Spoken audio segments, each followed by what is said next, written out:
মানব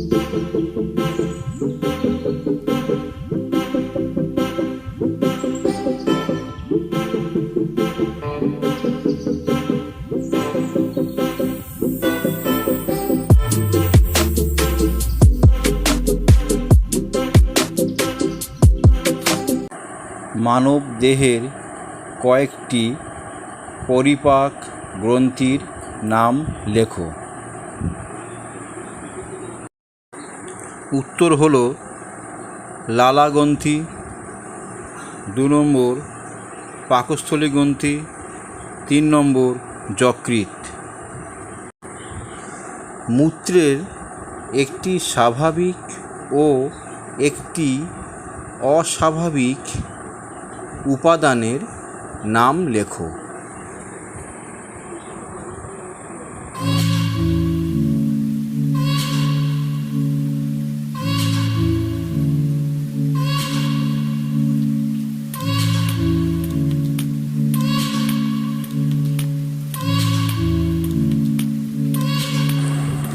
গুরু মস্তিষ্ক ও লঘু মস্তিষ্কের মধ্যে পার্থক্য লেখো।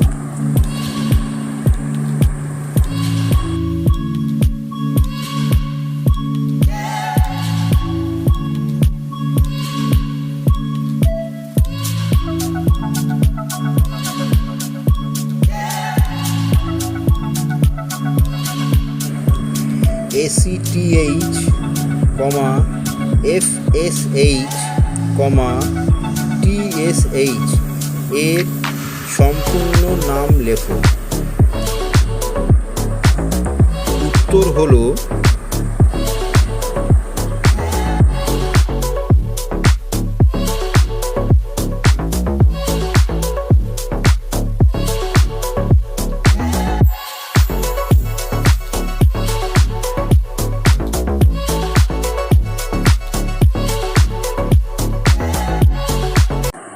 মানব দেহের কয়েকটি পরিপাক গ্রন্থির নাম লেখো। উত্তর হলো লালাগ্রন্থি, 2 নম্বর পাকস্থলী গ্রন্থি, 3 নম্বর যকৃৎ। মূত্রের একটি স্বাভাবিক ও একটি অস্বাভাবিক উপাদানের নাম লেখো।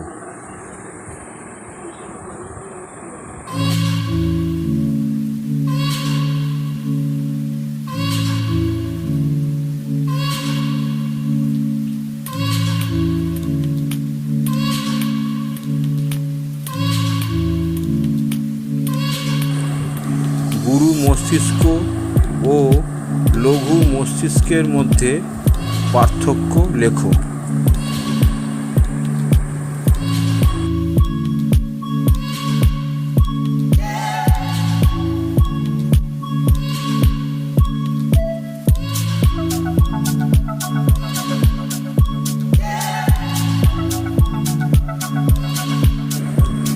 ACTH, FSH, TSH এর সম্পূর্ণ নাম লেখো। উত্তর হলো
মানবদেহের 3টি সাহায্যকারী রেচন অঙ্গের নাম লেখো। উত্তর হবে কিডনি বা বৃক্ক, 2 নম্বর ফুসফুস, 3 নম্বর ত্বক।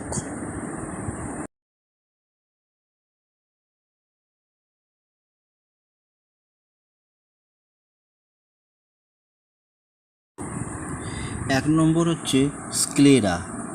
স্ক্লেরার স্থান কোথায়? অক্ষিগোলকের পিছনের দিকে অবস্থিত বহিরাবরক। স্ক্লেরা কাজ কি?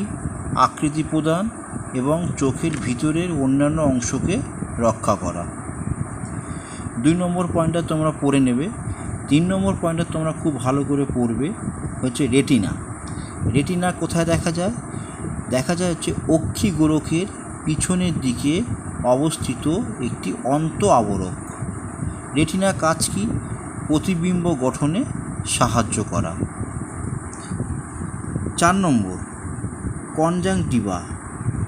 এটা কোথায় দেখা যায়? কর্নিয়ার বাইরের স্বচ্ছ একটি স্তর।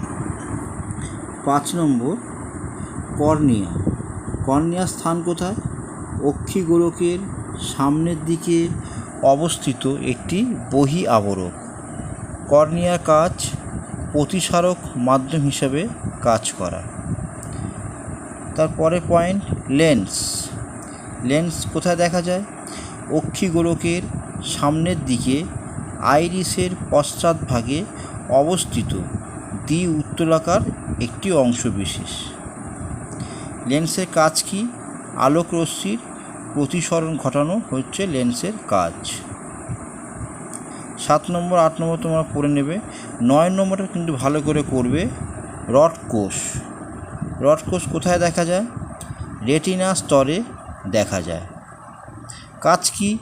মৃদু আলোক শোষণে সাহায্য করা।